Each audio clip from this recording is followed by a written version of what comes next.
오늘은 무화과 나무와 심판이라는 제목으로 하나님의 말씀을 나누도록 하겠습니다. 우리들이 성경을 읽다 보면 좀 이해가 안 가는 부분들, 말씀들을 이렇게 접하게 되죠. 우리 성도님들은 그럴 때 어떻게 하시나요? 읽다가 이해가 잘 안 가신다 하면 줄을 쳐놓아요. 예, 줄을 쳐놓고 또 읽어봐도 안 되면 이제 어디다가 물어보죠. 예. 근데 이제 물어봐도 뭐 이렇게 좀 명확한 답이 나오면 괜찮은데 또 그렇지 않게 되면 그냥 대부분은 아마 에이 또 그런 게 뭐 그냥 그런가 보지 성경인데 뭐 나쁜 말 하는 거는 아니니까 그냥 이렇게 넘어가겠죠. 또 목사님한테도 자꾸 물어보는 것도 한두 번이지 미안하기도 하고 그렇죠? 저는 언제든지 환영합니다. 언제든지 물어봐 주시면 제가 아는 범위 내에선 최선을 다해서 이렇게 답변해드리고 할 텐데 어쨌든 좀 미안하다는 마음도 들잖아요. 그러니까 또 찾아봐도 어디 이렇게 딱하니 뭐 이렇게 찾아보기도 잘 모르겠고 그런데 이제 이게 한 가지 문제가 뭐냐면요. 그런 의문들 또는 그런 풀리지 않는 궁금증들이 이렇게 쌓이다 보면 그냥 성경에 대한 확신이 안 서는 거죠. 내가 성경을 믿는다 하지만 하나님의 말씀으로 알고 믿고 읽기도 하는데 그 말씀이 정말 이루어질 것인가는 조금 다른 얘기란 얘기예요. 그렇기 때문에 이제 그러면 그냥 성경은 성경이고 나는 나고 그래서 성경을 교회에 가서 읽는 책 아니면 교회에서나 필요한 책 그냥 옛날 책 이렇게 보통 생각하게 되는 거죠. 그렇기 때문에 하나님의 말씀이 지금도 살아서 역사하시는데 내가 성경에 대한 그런 선입견을 가지고 있기 때문에 하나님의 말씀이 역사하실 수가 없는 거예요. 나의 신앙과도 조금 거리가 있는 교회에 나와서 예배드리고 항상 성경 찬송을 들고 다니는데 내 신앙과는 조금 이렇게 뭔가 분리가 되어 있다 이런 것이죠. 오늘 지금 읽었던 이 말씀이 사실은 읽으면서도 이해가 안 가고 무슨 말인지를 분명히 한국말인데 이해가 안 가는 그런 대표적인 말씀 중에 하나다는 거죠. 도대체 예수님이 예루살렘에 가시다가 무화과 나무는 왜 갑자기 나오는 거지? 그리고 예수님은 지금 시장하시다면서 갑자기 이 무화과 나무에서 열매를 찾으셨는데 그것까지는 뭐 그렇다고 해도 무화과 나무에 열매가 맺히는 때도 아닌데 왜 거기 가서 열매를 찾으시는지. 그런데 그러다가 없으면 아직 때가 아닌가 보구나. 성경에도 그렇게 써 있잖아요. 그리고 가시면 되는데 뜬금없이 또 저주까지 하세요. 그리고 조금 있다가 보니까 그 나무가 진짜 뿌리째 말라버렸어요. 그런데 이것만 해도 우리가 지금 감당이 안 될 정도로 의문투성이잖아요. 그렇죠? 왜 이렇게 하셨을까? 왜 이렇게 하셨을까? 의문투성인데 지금 읽었던 오늘 본문을 끝까지 딱 읽어보시면 갑자기 무화과 나무 얘기하다가 하나님을 믿으라 이렇게 돼버려요. 근데 하나님을 믿으라 해서 거기까지는 또 그렇다고 치는데 산을 바다에 던지는 어떤 믿음 또 기도하면 다 받을 것이라 하는 그런 기도의 얘기가 나오다가 마지막은 뭐로 끝나요? 용서하래요. 용서하라. 도무지 이 말에 이 흐름도 맥락도 이해가 안 되는 거예요. 무화과 나무뿐만 아니라 이 지금 본문 읽은 이 말씀에 맥락도 이해가 안 가죠. 우리가 사람도 대화를 하는데도 어떤 맥락이라는 게 있잖아요. 주제가 쭉 이렇게 해서 서로 대화도 하고 하려면 이게 이렇게 좀 흐름을 타야 되는데 지금 무화과 나무로부터 시작해서 끝나는 게 용서하라로 끝나버렸어요. 중간에도 계속 바뀌고요. 그러니까 이게 도무지 무슨 말인지 갈피를 잡지 못할 그런 본문이다 하는 거죠. 그렇기 때문에 오늘 저도 집중을 해서 잘 전할 테니까 우리 성도님들 한번 잘 집중하셔서 한번 그 말씀의 의미를 한번 같이 나누도록 하겠습니다. 여러분 그러면 우리가 먼저 한번 생각해 보아야 될 게 무화과 나무가 왜 등장을 했는가? 그렇죠? 무화과 나무가 왜 등장을 했는가 알아야 하는 것입니다. 사실 이 무화과 나무는 잘못이 없죠. 잘못이 없습니다. 거기 옛날부터 서 있었고 예수님 지나가는 길에도 그냥 서 있는 거예요. 그리고 그냥 열매 맺을 시기가 아니니까 아직까지는 잎사귀만 무성할 뿐입니다. 그런데 가만히 서 있다가 봉변을 당한 거죠. 뿌리채 말라버렸습니다. 그러면 예수님의 입장에서도 한번 보면 배가 고프셔서 시장하셔서 이제 그 무화과나무에 다가가셨다. 그리고 성경은 분명히 우리가 읽은 데서 보면 아직 무화과나무의 때가 아니다 돼 있잖아요. 그러니까 혹시라도 예수님께서 뭐 착각하실 수도 있고 뭐 그냥 그래도 혹시 있으려나 뭐 이렇게 기대하실 수도 있고 하여튼 가셨어요. 그렇지만 그렇다고 해서 저주하실 것까지는 없잖아요. 그렇죠?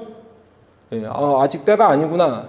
이미 다 나와 있는데 저주하실 것까지는 없는데 그런데도 예수님이 저주하시고 뿌리째 말랐다 되어 있는 거죠.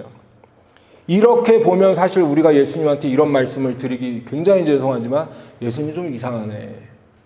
이상하시네. 그렇죠? 사실 이 본문으로 믿지 않는 사람들이 나 이래서 예수 못 믿겠다라고 할 때 이 하는 말 중에 한 본문이에요. 야, 그 멀쩡히 서 있는 나무를 저주하는 그런 이상한 성격의 예수라는 분을 내가 어떻게 믿겠냐. 이렇게 하는 분들도 계시더라는 거죠. 그렇기 때문에 오늘은 우리가 이 본문을 잘 한번 생각해 보고 왜 이런 일들이 발생을 했는가, 왜 성경은 이런 말씀을 기록하고 있는가 잘 봐야 될 줄로 믿습니다. 그리고 우리가 한 가지 분명히 알아야 될 것은 예수님의 성격이 이상한 분이 아니라면 분명히 예수님이 어떤 의도가 있구나라는 것을 우리가 접근을 해야죠. 말씀을. 예수님이 우리에게 이 말씀을 통해서 이 무화과나무의 비유를 통해서 비유도 아니죠. 사실 그 서 있는 나무를 마르게 하신 이 사건을 통해서 우리에게 분명히 뭔가 메시지를 주시고 하시고 의도가 있다. 그것을 우리가 살펴봐야 할 것입니다. 여러분 먼저 우리가 알아야 할 것은 복음서에 보면 마태, 마가, 누가, 요한복음에 보시면 예수님께서 하시는 말씀 또는 행동 어떤 사건들이 굉장히 많은 이 항목에서 구약 성경과 연결이 되어 있다는 거예요. 우리가 흔히 구약 성경 끝, 그 다음에 신약 성경이 새로 시작한다고 생각하지만 복음서에 나오는 많은 일들, 예수님께서 하신 말씀들이 구약 성경과 연결이 되어 있다는 거죠. 그래서 구약 성경을 직접 인용하기도 하고 아니면 구약 성경에 있는 내용을 그대로 신약 성경에서도 이루어지게 하는 그런 일들이 많이 일어난다 하는 것입니다. 이걸 꼭 기억하셔야 되고요. 그렇기 때문에 우리가 성경에서 말하는 무화과가 과연 무슨 나무길래 왜 갑자기 이 나무는 등장하고 무화과 나무는 또 열매를 맺지 못해서 저주를 받았는가 이것을 알아야 됩니다. 여러분 성경에 보면 무화과 나무는 아주 초창기부터 성경에 나오죠. 창세기에 보시면 에덴 동산에 하나님이 아담과 하와를 창조하시고 모든 만물을 창조하셨을 때 그때 아담과 하와가 범죄하고 첫 번째 한 일이 뭐예요? 무화과 나무 잎을 따서 자신들의 벗은 그 부끄러움을 가린 것이었어요. 그러니까 굉장히 초반부터 무화과 나무는 성경에 나오지요. 그리고 나서 보면 성경 곳곳에 구약 성경, 신약 성경에 곳곳에 무화과 나무가 계속해서 나온단 말이죠. 그러면 성경에서 말하는 무화과 나무는 과연 어떤 의미가 있는가? 이것을 먼저 말씀드릴게요. 첫 번째로는 무화과 나무는 하나님의 백성을 의미해요. 하나님의 백성, 이스라엘 백성. 예를 들면 호세아 9장 10절에 보시면 오늘 성경 구절이 좀 찾을 게 많아서 초반에는 제가 좀 읽어드리도록 하겠습니다. 예를 들면 호세아 9장 10절에 보시면 옛적에 내가 이스라엘을 만나기를 광야에서 포도를 만난 같이 하였으며 너희 조상들을 보기를 무화과 나무에서 처음 맺힌 철 열매를 봄같이 하였거늘 그들이 바알부올에 가서 부끄러운 우상에게 몸을 드림으로 저희가 사랑하는 우상같이 가증하여줬도다. 이스라엘 백성들이 지금 하나님께서 그 무화과 나무의 첫 열매처럼 이렇게 아끼셨는데도 불구하고 우상을 섬겼다 하는 말씀을 하시는데 그때 비유를 두는 것이 바로 이스라엘 백성을 무화과 나무에 비유하는 거죠. 예레미야 24장 5절에도 보시면 이스라엘의 하나님 여호와께서 이와 같이 말씀하시니라 내가 이곳에서 옮겨 갈대아인의 땅에 이르게 한 유다 포로를 이 좋은 무화과 나무같이 잘 돌볼 것이다. 하나님께서 갈대아로 이스라엘 백성을 보내셨는데 그때도 이스라엘 백성을 무화과 나무에 비유하시는 거죠. 그래서 무화과 나무를 돌보는 것처럼 내가 이스라엘 백성들을 잘 돌볼 거야 약속해 주신 말씀이에요. 그러니까 무화과 나무는 1차적으로는 하나님께서 돌보시는 하나님의 백성을 의미하는 거죠. 신학적으로는 언약 백성이다 이렇게도 이야기합니다. 그러니까 하나님께서 다스리시는 하나님의 백성이다. 두 번째로 무화과 나무는 하나님이 주시는 평안과 안식을 의미해요. 하나님이 주시는 평안과 안식. 예를 들면 열왕기상 4장 25절에 보시면 솔로몬이 사는 동안에 유다와 이스라엘이 단에서부터 브엘세바에 이르기까지 각기 포도나무 아래와 무화과 나무 아래에서 평안히 살았도다. 지금 단에서부터 브엘세바라는 것은 이스라엘 민족, 유다와 이스라엘 모든 민족을 합쳐서 이 단은 제일 위쪽에 있는 곳이고 브엘세바는 그 가나안 땅의 제일 아래쪽에 있는 곳이기 때문에 그냥 단에서부터 브엘세바라고 하면 우리식으로 얘기하면 백두산에서부터 한라산 그러면 다 한 민족을 얘기하는 거잖아요. 그렇죠? 그런 의미라는 거예요. 단에서부터 브엘세바. 근데 그 단에서 브엘세바에 있는 이 이스라엘 백성들이 각기 포도나무 아래와 무화과 나무 아래에서 어떻게 살았다고요? 평안히 살았대요. 그러니까 전쟁이 없어야 내가 그 나무 그늘 아래 그걸 누릴 수 있을 거 아니에요. 평안히. 예, 그러니까 평안히 사는 의미를 무화과 나무 그늘 아래에 있다라고 표현을 하는 거죠. 미가서 4장 4절에도 보시면 각 사람이 자기 포도나무 아래와 자기 무화과 나무 아래에 앉을 것이라. 그들을 두렵게 할 자가 없으리니 이는 만군의 여호와의 입이 이같이 말씀하셨습니다. 예, 그러니까 무화과 나무 아래에 있다는 것은 곧 평안의 시대다. 전쟁이 없는 시대다. 그런 것을 의미하는 것입니다.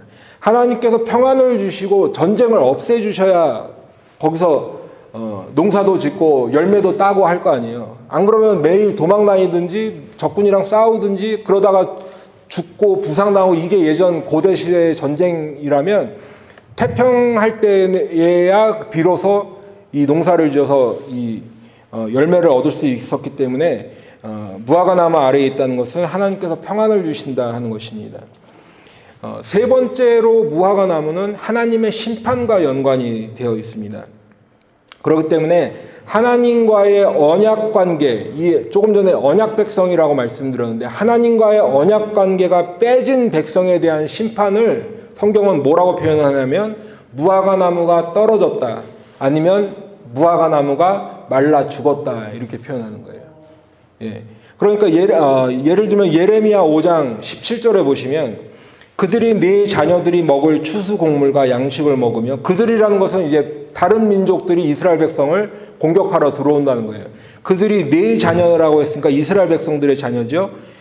먹을 추수 곡물과 양식을 먹으며 네 양떼와 소떼를 먹으며 네 포도나무와 무화과 나무 열매를 먹으며 내가 믿는 견고한 성들을 칼로 파멸하리라. 그러니까 무화과 나무를 내가 농사를 지었는데 누가 먹어요?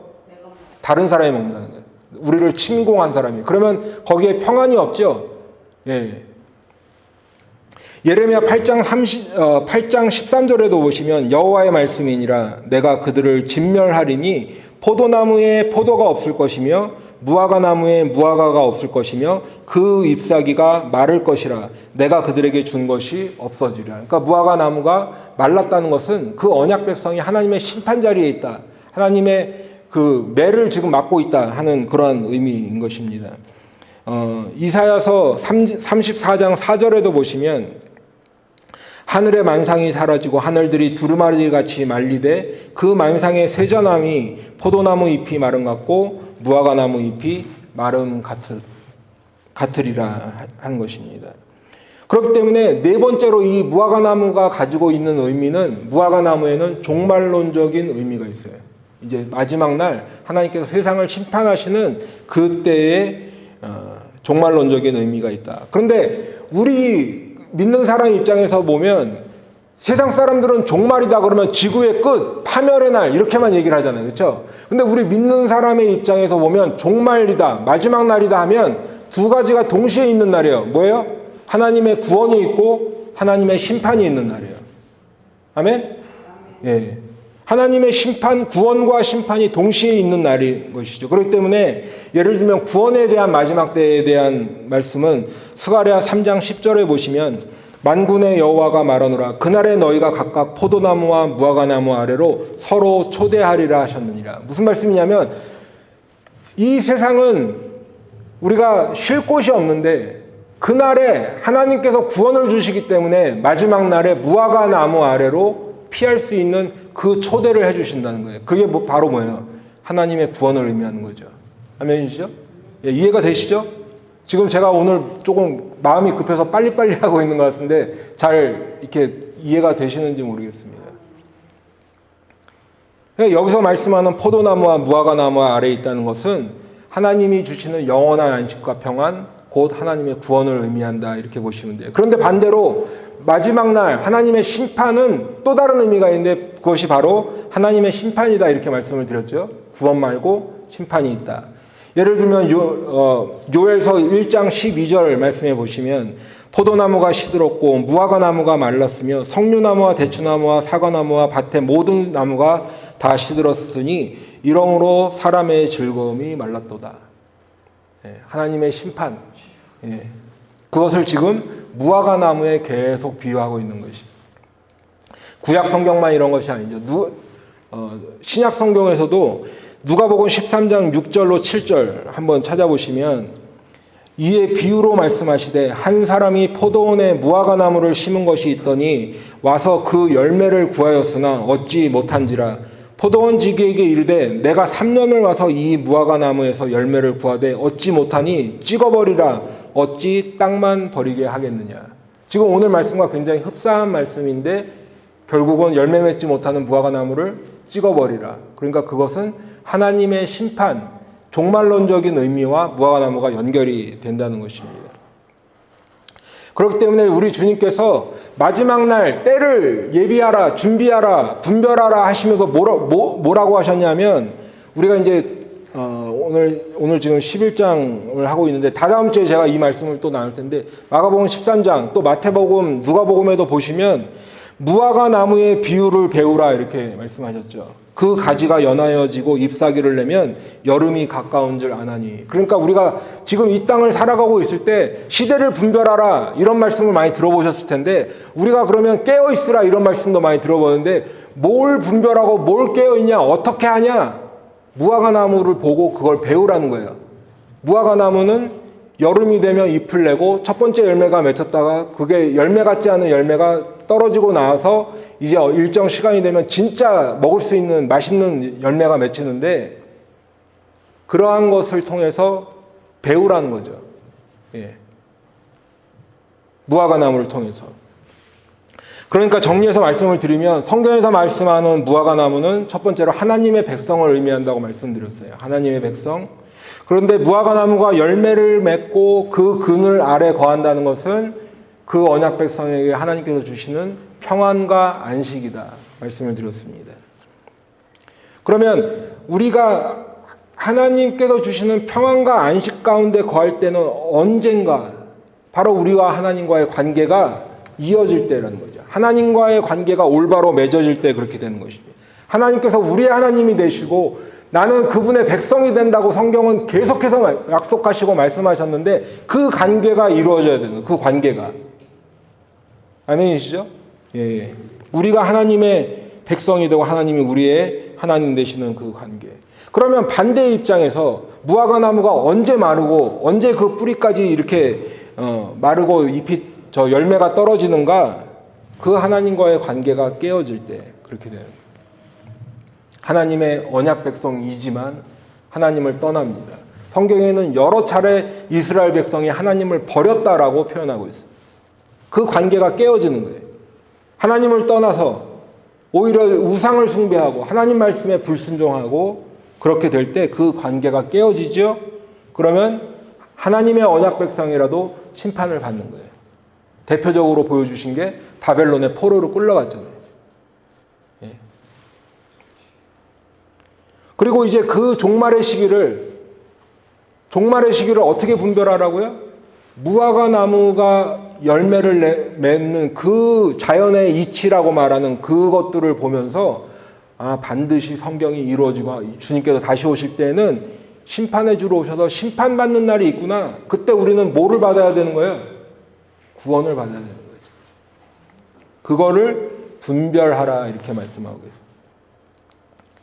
그렇기 때문에 마지막 날 주님께서 다시 오실 때 하나님의 구원을 받아서 평안과 안식, 영원한 생명의 자리로 가는 사람이 있고, 하나님의 심판을 받아서 영원한 형벌을 받을 수도 있다, 성경은 말씀하고 있는 것입니다. 그리고 그것이 바로 오늘 예수님과 무화과나무 이 사건에서 두드러지게 나타나는 메시지인 거예요. 그걸 찾으셔야 돼요. 예수님 성격이 이상한 애가 아니라 예수님이 지금 종말론적 얘기를 하고 계시는구나. 여러분, 그렇다면 지금 예수님이 이 무화과나무, 오늘 본문에서 무화과나무를 만나시고 열매를 구하시고 이 저주하신 그 날이 언제인가, 그 시기를 보면 우리 11장 앞쪽에 이렇게 그냥 한번 쓱 보시면은 그 1절부터 사건이 있죠. 그때가 언젠가 하면 예수님께서 십자가에 달리시는 그 마지막 중간이에요. 우리가 흔히 팜 선데이라고 하죠. 종려주일 그 날이야. 그럼 예수님이 예루살렘에 입성하실 때 사람들은 팜트리를 흔들면서 환호했죠. 호산나 다윗의 자손이요. 그렇게 하시고 이제 십자가에 달려 돌아가시는데 그 주간에 예수님의 입장에서 보면 지난 3년 반의 공생의 기간이라고 하는, 말씀 전하시고 병 고치시고 귀신 쫓으시고 사람들에게 이렇게 복음을 전하신 그 기간을 마치시는 마지막 순간이잖아요. 그렇죠? 예. 그리고 우리의 죄를 대신해서 십자가를 지시기 바로 직전이라는 거예요. 그러면 이제 그 순간에 이스라엘 백성의 입장에서 보면 뭐예요? 지금 조금 전에 말씀드렸던 이스라엘 백성은 언약 백성인데, 이스라엘 백성의 입장에서 보면 이 땅에 하나님의 아들 메시아가 우리를 구원해달라고 그렇게 간구했는데, 진짜 하나님의 아들이 이 땅에 오셔서 그 메시아가 오시고 그리스도가 오셔서 지금 그들 앞에 나타나서 말씀을 전하시는데도 메시아를 영접하지 않는 거죠. 그리스도를 영접하지 않았어요. 영접하지 않았을 뿐만 아니라 지금 십자가에 못 박아 죽이려는 바로 그 시점이에요. 근데 그 시점에 예수님이 무화과나무 비유를 드시면서 그렇게 되면 너희들에게 남은 것은 뭐다? 뿌리가 말라 죽는 하나님의 심판만이 남아있다는 경고인 거예요. 여러분, 우리가 성경을 보면요,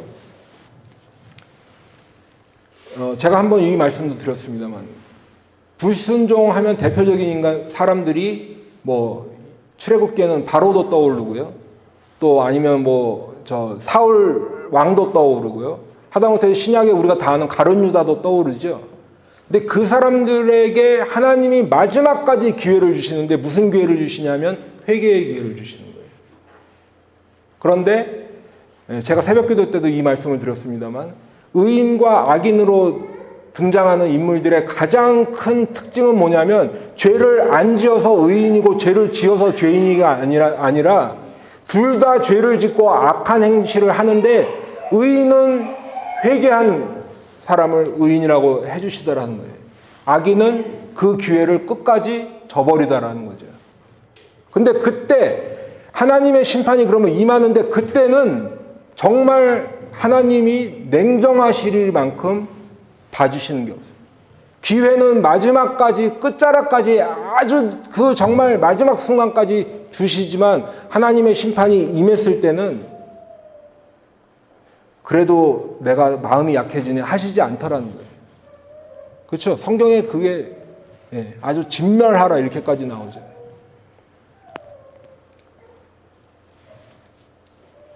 그 언약 백성에게 하나님의 심판이 선포된 거예요. 그렇기 때문에 누가복음에 보면 예수님께서 그 예루살렘 성을 보고 우셨다 돼 있어요. 우셨다. 우리 누가복음 19장 41절 44절까지 한번 찾아서 한번 읽어주시면 감사하겠습니다. 누가복음 19장 41절로 44절.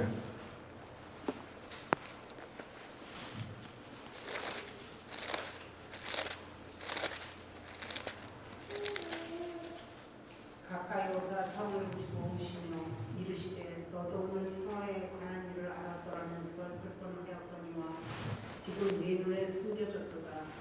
날이 이를지라 내 원수들의 폭풍을 쌓고 너를 둘러 사면으로 가두고 또 너와 및 그 가운데 있는 내 자식들을 땅에 내어치며 돌 하나도 돌 위에 남기지 아니하리니 이는 내가 보살핌 받는 날을 알지 못함을 인하리라 하시니라. 아멘. 예수님이 그 성을 보시며 예루살렘 성을 보고 우시는 거예요.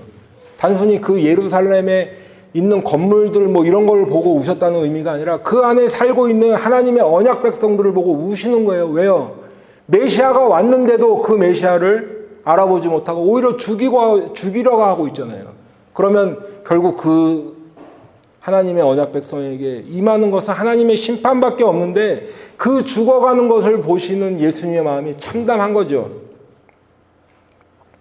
가까이는 AD 70년 예수님이 돌아가시고 십자가에 돌아가시고 이제 예루살렘 성이 공격을 받아서 그 안에 살고 있던 모든 사람이 죽는 그 역사적으로 우리가 알고 있는 그 일을 예언하시면서 우시는 거겠지만 영적으로 보면 회개하지 않고 결국은 하나님의 심판을 당하고 있는 그 영혼들을 보시면서 우리 주님께서 우시는 거예요. 우시는 거예요. 조금 다른 말씀입니다만 여러분 주님께서 그 영혼들을 보고 우셨다 하는 것을 보면 우리들이 전도 안 할 수가 없는 거예요. 단순히 우리 교회에 사람 앉혀서 숫자 늘리는 거 그게 전도의 목적이 아니라 그 죽어가는 영혼들 우리 주님께서 우시는 그 영혼들 나도 주님의 마음을 알고 있다면 전도할 수밖에 없죠. 선교할 수밖에 없는 거예요. 복음을 전할 수밖에 없는 거예요.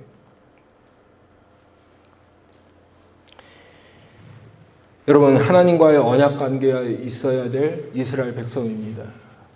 그런데 하나님께서 너희를 내 백성으로 삼고 나는 너희 하나님이 되리라 하신 이 언약 백성이 지금 하나님의 아들 그리스도 예수를 메시아를 죽이려 하고 있어요. 그렇기 때문에 오늘 본문에서 예수님께서 무화과 나무에 가셔서 하신 일을 가만히 보면 두 가지 일을 하셨는데 하나는 열매를 찾으러 하셨죠. 그리고 열매를 찾지 못하니까 그 나무를 뿌리채 말라 죽게 하셨어요. 그러면 이것이 어떤 의미인가? 지금까지 말씀드린 것과 연결을 시켜서 말씀을 드리면 하나님께서는 이스라엘 백성, 하나님의 언약 백성에게 열매를 찾으신다. 그리고 그 열매를 맺지 못하면 하나님의 심판을 받아서 말라 죽게 된다. 하나님의 심판을 선포하는 그러한 말씀인 것입니다. 그러면 여러분 우리가 이 지점에서 생각해 봐야 될 것이 있습니다. 열매가 뭘까요? 보통 우리가 열매 그러면 전도에서 사람 많이 전도하는 전도왕 열매가 많다. 아니면 성경에도 보면 좋은 열매를 말씀하기도 하고 나쁜 열매를 말씀하기도 하고 아니면 성령의 열매도 이렇게 말씀하는데 그러면 오늘 본문에서 말씀하는 열매가 뭘까? 그걸 알아야겠죠? 의인 아니에요? 네, 그것을 말씀드릴 테니까 한번 들어보세요.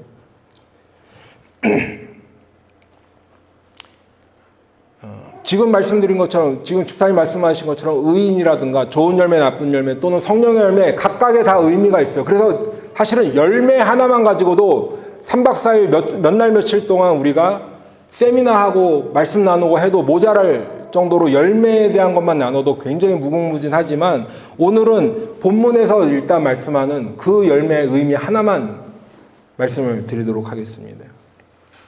오늘 본문이 의미하는 열매는 우리들의 회개와 하나님의 용서하심과 관계가 있어요. 다시 말씀드릴게요. 오늘 말씀하는 열매는 우리들의 회개, 그러니까 우리들이라고 하지 말고 나의 회개라고 하죠. 나의 회개와 하나님의 용서와 관계가 있다. 여러분 다시 오늘 마가복음 본문을 한번 보시면 마가복음 본문을 한번 보시면 21절에 베드로가 주님 앞에 말씀합니다. 그 말라버린 무화과 나무를 보고 저주하신 무화과 나무가 말랐나이다 이렇게 말씀을 드려요. 그랬더니 22절에서 바로 예수님은 뭐라고 하시냐면 하나님을 믿으라 하세요. 이거는 뭐 동문서답도 이런 동문서답이 없죠. 지금 무화과나무가 말랐나이다. 어제가 아니라 조금 전에 그 저주하신 무화과나무가 말랐나이다 했더니 하나님을 믿으라 하시는데 갑자기 주제가 확 바뀌어버렸죠. 질문과 대답인데 전혀 이 질문과 대답으로 어울리지 않는 그런 말씀으로 전환이 되어 있다 하는 것입니다. 그러면 예수님은 왜 하나님을 믿으라 하셨을까? 그 믿음의 의미가 뭘까? 이것을 우리가 지금 알아야겠죠. 그것은 바로 하나님의 심판에 대한 믿음이에요. 믿음도 여러 가지가 있어요. 믿음에 대해서만 얘기해도 몇 날 며칠을 해도 다 안 되지만 여기서 지금 하나님을 믿으라 할 때 믿음은 하나님의 심판과 연관이 있다. 정리해서 말씀을 드리면 하나님은 거룩하신 하나님이시기 때문에 죄와 악과 함께 거하실 수도 없고 죄와 악을 반드시 심판하시게 되어 있어요.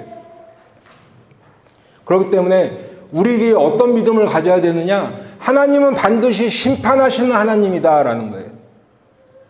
물론 하나님은 용서하시는 하나님이시지만 아까도 말씀드리지만 그 기회가 끝날 때 주님께서 다시 오실 때는 심판주로 오신다는 거예요. 그것을 믿고 있느냐 하는 거예요. 이런 말씀은 사실 여러분 듣기 별로 안 좋은 말이죠. 아니 지금 은혜를 얘기하고 사랑을 얘기해도 부족할 판에 왜 하나님의 심판을 얘기하기에 제가 드리는 말씀이 아니라 성경이 그렇게 얘기하고 있는 거예요. 하나님의 심판이 반드시 있다. 그걸 믿고 있느냐 하는 거죠. 여러분 우리들은 제가 이것도 말씀을 여러 번 드렸습니다. 우리들은 죄인으로 태어났기 때문에 하나님의 심판을 받을 수밖에 없죠. 죄인으로 태어났기 때문에 아무 일도 안 하고 아무 생각도 없이 누추럴 상태에서 살다가 죽는 사람이 없다는 거잖아요. 죄도 아니고 악도 아닌 그 딱 경계선에서만 살다 그러니까 우리가 죽음을 맞이했다고 해도 하나님의 심판을 피할 길이 없다 성경은 말씀하고 있어요. 에덴 동산에서 아담과 하와가 쫓겨날 때 받은 판결이 뭐예요? 죽음이에요. 죽을 것이다. 그렇기 때문에 이제 모든 인류는 저나 여러분이나 뭐 세상에 있는 모든 사람들은 다 하나님의 심판대 앞에 설 것이다 라는 것이 성경의 선언인데 그 하나님의 심판대 앞에 서면 우리는 우리의 이 본연의 모습으로는 심판을 받을 것밖에 없어요. 그렇죠? 예. 심판을 받게 되어 있다는 것이 성경의 선언이에요. 영원한 형벌이다. 그래서 마태복음 25장 46절에 보시면 그들은 영벌에 이렇게 돼 있어요. 의인들은 영생에 들어가지만 그들은 영벌에. 그들은 누굴까요? 하나님의 심판을 받는 사람들이지만 그냥 내 이 본 모습을 가지고 죽는 사람, 무슨 큰 범죄를 저지른 사람만 영벌로 가는 게 아니라 그냥 내 본 모습이 악한 본 모습이 영벌에 처해진다는 거죠.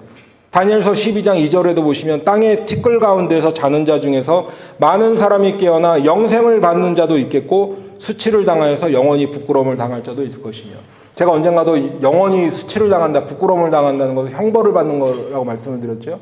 예, 지금 다니엘서 12장 2절에서도 그렇게 말씀하고 있는 것입니다.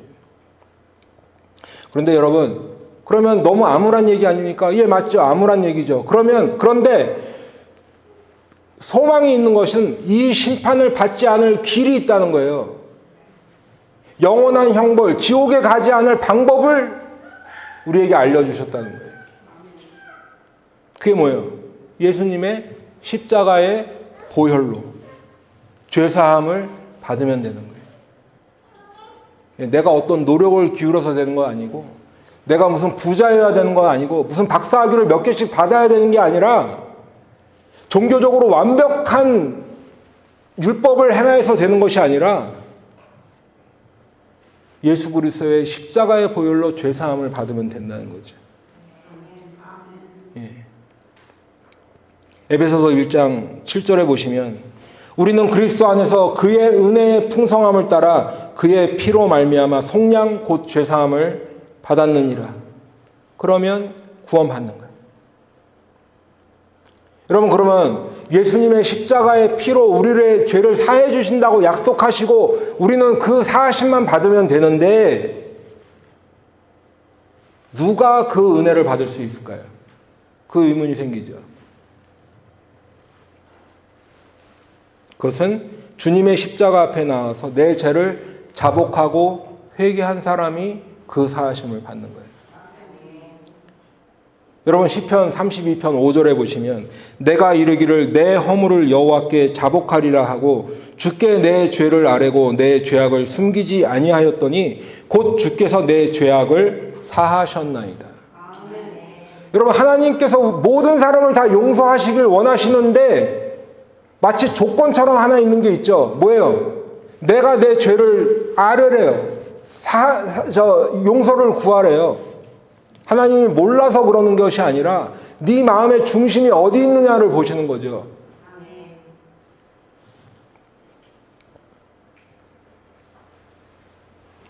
여러분, 세례 요한이 죄사함을 받게 하는 회개의 세례를 베풀었습니다.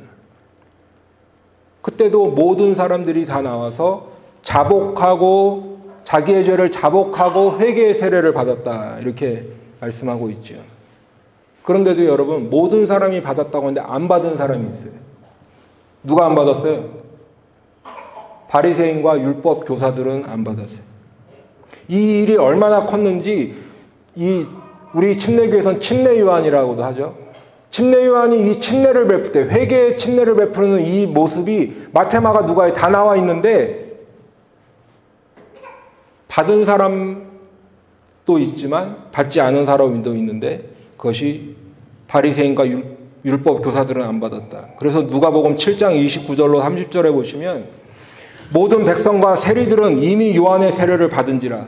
하다못해 세리들도 받았어요. 이 바리새인들이 정죄하는, 비난하는 세리들도 회개의 세례를 가서 자복하고 자기의 죄를 자복하고 세례를 받았는데 그의 세례를 바리새인과 율법 교사들은 그의 세례를 받지 아니하므로 그들 자신을 위한 하나님의 뜻을 저버리니라.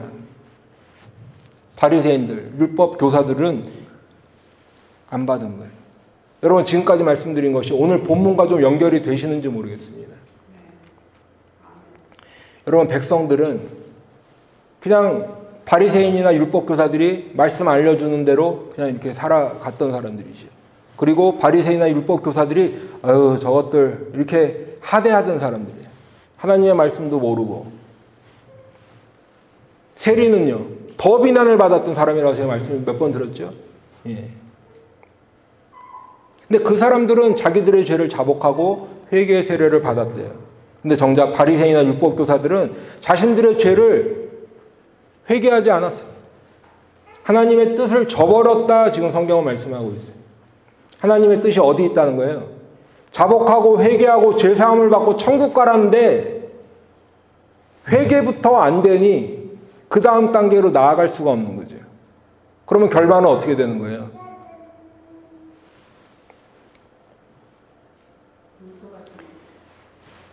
네.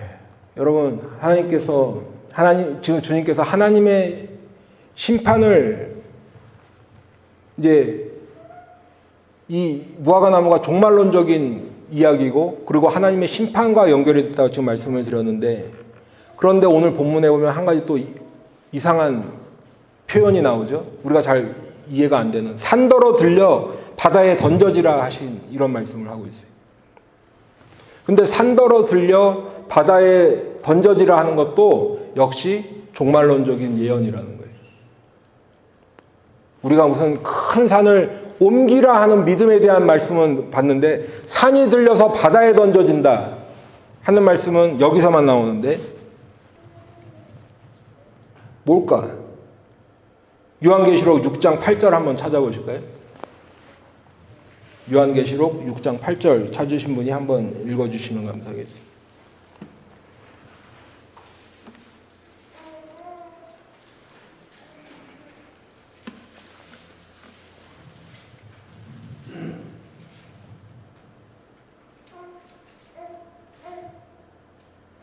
내가 보내 청황색만이 나오는데 그 탄생을 인보가 고기를 따르더라. 3분의 1의 정책으로 건강 국민과 상황과 땅의 진실을 지키겠다.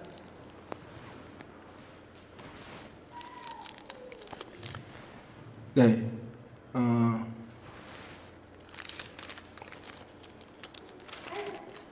제가 잘못 말씀을 드렸는데 죄송합니다. 6장 8절이 아니라 8장 8절이네요. 죄송합니다. 집사님은 잘 읽어주셨어요. 제가 천사가 나팔을 부니 이르는 큰 산과 같은 것이 바다에 던져지며 바다의 10분의 1이 피가 되고 바다 가운데 생명 같은 피조물들이 3분의 1이 죽고 배들의 3분의 1이 깨지더라. 네. 지금 이 둘째 천사가 나팔을 부는 이 재앙에서 지금 나오는 표현이 뭐예요? 불 붙는 큰 산과 같은 것이 바다에 던져졌다라는 거예요. 오늘 주님이 무화과나무에 대한 말씀을 하시면서 산더러 들려 바다에 던져지라 하는 것이 이 종말론의 말씀과 연결이 된다는 것이죠. 여러분 한번 상상을 한번 해보세요. 우리가 그냥 영화에서라도 보면 산이 폭발하는 장면은 가끔 나와요. 그죠? 화산이 뭐 폭발한다는. 근데 산이 들려서 바다에 던져진다? 이런 장면 보신 적 있어요? 예. 저도 뭐 영화를 그렇게 많이 보는 편은 아니지만 뭐 이렇게 보면 그런 거는 본 적이 없는 것 같아요. 그러니까 우리가 왜 그런 모습을 못 봤을까? 하다못해 영화 감독들도 상상이 안 되는 거예요. 이런 모습은. 그냥 땅이 갈라지고 산이 폭발하고 뭐 물이 넘치고 이 정도는 상상을 할 수 있는데 산이 바다로 들어갔다. 던져졌다. 상상을 할 수가 없는 것인데 오늘 우리 본문에서도 예수님이 말씀하시고 요한계시록에도 이 말씀을 하고 있다는 거죠. 마지막 날 하나님의 심판 때에 이런 일이 벌어진다. 우리가 도무지 상상할 수 없는 일들이 산이 들려 바다에 빠지는 것 같은 그런 일들. 그러니까 여기서 우리가 한 가지 또 알 수 있는 것은 하나님의 심판은 그냥 견딜만 한 것이 아니로구나. 우리의 상상에서도 생각조차 할 수 없는 그런 일들이 하나님의 심판날에 있는 것이구나. 그런 것을 당연히 받지 말아야겠죠. 주님도 너희들 거 받지 말아라 하는 의미에서 회개하라고 하시는 거예요. 그리고 하나님의 심판은 반드시 있다는 것을 말씀하시면서 그 하나님을 믿으라고 하는 거예요. 무화과나무에서. 그렇기 때문에 예수님께서 무화과나무에 가셔서 열매를 구하실 때 우리들에게 요구하시는 열매가 무엇인가? 회개의 열매예요. 회개의 열매. 예, 조금 전에 말씀드린 대로 성경에서 세례 요한이 회개의 세례를 베풀었다 말씀을 드렸죠. 회개의 세례를 베풀었는데 그러면서 뭐라고 하냐면 회개에 합당한 열매를 맺으라 해요. 그냥 회개하고 자복하고 회개하고 기도해 이게 아니라 회개에 합당한 열매를 맺으라. 그러면서 뭘 경고하냐면 그 말씀의 끝에 뭘 경고하냐면 이미 도끼가 나무 뿌리에 놓였으니 좋은 열매 맺지 아니하는 나무마다 찍혀 불에 던져지리라. 하나님의 심판이 임박했다라는 거예요. 임박했다. 이미 그 나무 도끼가 뿌리에 가까이 왔다는 거죠. 그랬더니 사람들이 물어봅니다. 그러면 우리가 무엇을 해야 합니까? 물어봐요. 그랬더니 우리 한번 좀 찾아볼까요? 누가복음 3장을 한번 보시죠.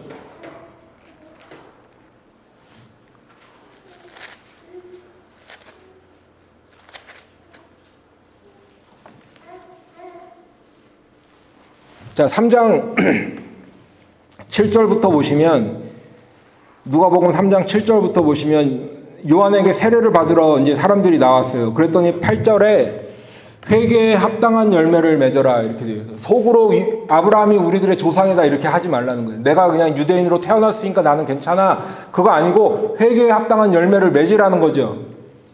예. 그러면서 9절에 이미 도끼가 나무 뿌리에 놓였으니 좋은 열매 맺지 아니하는 나무마다 찍혀 불에 던져지리라 한 거예요. 그러니까 10절에 바로 우리가 물어 이르되 그러면 우리가 무엇을 하리까? 그랬더니 이제 쭉 얘기를 하세요. 주님께서 주님께서가 아니라 세례요한이 얘기를 하죠. 부자들은 나누어 줘라. 세리는 정해진 것만 받아라. 군인들도 억지로 뺏거나 강탈하지 말아라. 이게 뭐예요? 지금 이 예수님 시대에 어떤 기득권층이라고 할 수 있어요. 요즘 말로 하면. 가진 자, 그 다음에 세리, 그 다음에 군인들. 약한 사람 뺏고 착취하고 내 배 불리고 그런 사람들이죠. 근데 그 사람들에게 그거 하지 말래요. 오히려 나눠주래요. 그건 뭐예요? 이 사람들만 지금 문제가 아니라 회개에 합당한 열매를 맺기 위해서는 내 삶의 우선순위가 바뀌어야 된다는 거예요. 내 가치관이 바뀌어야 된다는 거예요. 내가 여태까지 살아온 삶의 방식, 내 주머니로 들어오는 것을 얻기 위해서 내가 어떤 방법을 가리지 않고 물불을 가리지 않고 뭐라도 해서 정말 우리 옛날 한국 속담에 모같이 벌어서 정승같이 쓰렸다고 수단 방법 안 그거 하지 말라는 거죠. 그거 하지 말라는 거예요.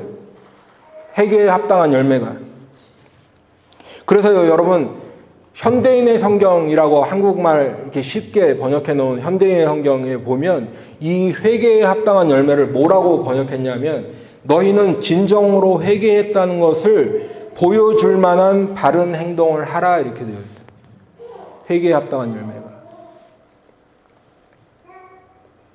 여러분 그러면 오늘 본문에서도 우리 주님께서 찾으시는 것이 그 열매가 회개의 열매라고 지금 말씀을 드렸는데 근데 본문은 뭐랑 또 연결이 돼요? 용서와 연결이 되는 거죠. 용서.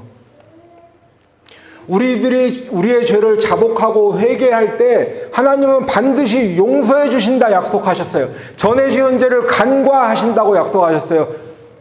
전제가 뭐예요? 우리의 회개예요. 하나님은 용서해 주신대요. 내가 상황 봐서 너희들 죄의 이 경중을 따져서 내가 용서해 줄 건 용서해 주고 그게 아니라 자복하고 회개하면 누구든지 주님 앞에 나오면 하나님은 용서해 주실 것을 약속하신 거예요.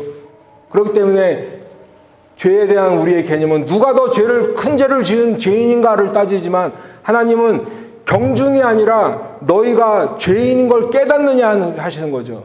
왜요? 내가 죄인인 거를 깨달아도 나는 죄인이고 못 깨달아도 죄인인데 그 죄인들이 갈 곳은 한 군데밖에 없잖아요. 그러니까 주님은 죄인인 것을 깨닫느냐 물어보시는 거예요.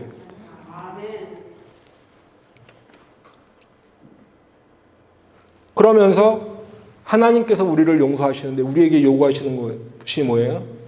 다른 사람의 허물을 용서하라는 거예요. 여러분 그렇다면 우리의 회개 또 하나님의 용서가 어떻게 하나님의 심판 이 종말론적인 것과 연결이 되느냐 그것을 말씀드리고 이제 오늘 말씀을 마치도록 하겠습니다. 여러분 우리가 우리의 죄를 자복하고 회개하면 하나님께서는 우리의 죄를 사하시고 모든 불의에서 깨끗게 하신다고 요한일서에서 말씀하셨어요. 아멘. 그리고 그 회개의 열매를 맺은 사람은 하나님의 은혜로 죄사함을 받았기 때문에 무화과 나무 잎이 뿌리째 마르는 것과 같은 그러한 하나님의 심판을 받지 않는다 약속하셨어요. 할렐루야죠. 그리고 그 은혜를 경험한 사람은 어떻게 할 수 있어요? 다른 사람을 기꺼이 용서하는 거예요. 기꺼이 용서하는 거예요. 여러분 그렇기 때문에 오늘 마지막 말씀에 보면 잊어버려라 용서를 구하라 하지 않고 용서하라.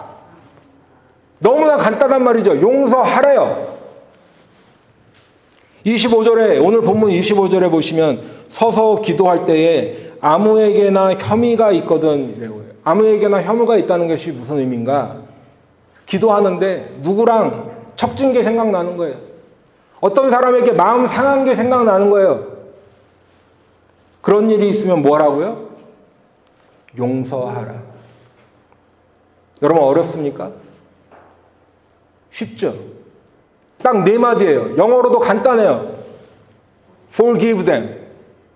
용서하라. 그런데 이 간단한 말이 사실은 하기에 너무너무 어려운, 안 되는 거죠. 안 되는 거죠. 저도 잘 안 되고 여러분들도 안 되실 거라 믿습니다.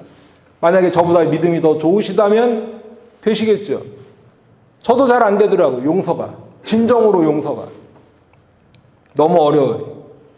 나를 괴롭혔던 사람, 나를 힘들게 했던 사람, 나를 멸시하고 조롱하고 핍박한 그 사람 잊으려고 해도 떠오르잖아요. 안 그러신가요?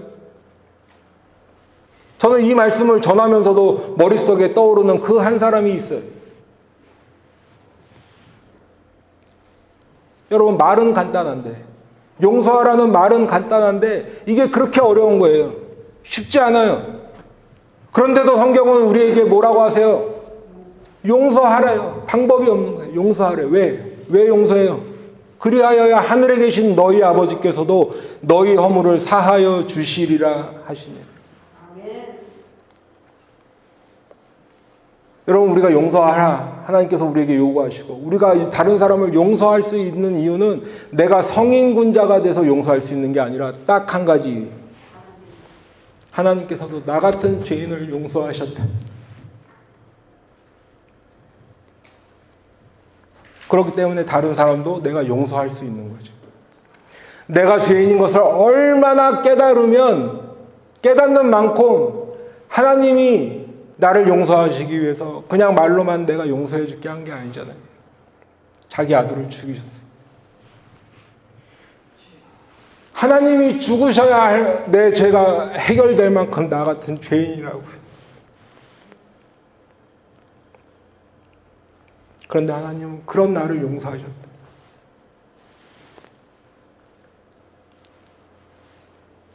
그리고 성경은 내가 그래서 다른 사람을 용서해야 하나님께서도 내 죄를 용서해 주신대요. 만일 하나님께서 나를 용서하지 않는다는 것의 의미가 뭐예요? 하나님이 나를 용서 안 하신대요. 그럼 뭐예요? 아니, 그러니까 내가 하나님이 나를 용서 안 해주신다고 하면 나는 어떻게 되는 거예요? 네. 하나님의 심판, 지옥 가는 거예요. 근데 하나님이 그 엄중한 말씀을 내가 다른 사람을 용서하는 것과 지금 연결시켜서 말씀하고 계세요. 여러분, 우리들을 다 아시는 만달란트 빚을 탕감받은 종의 이야기 다 아시죠?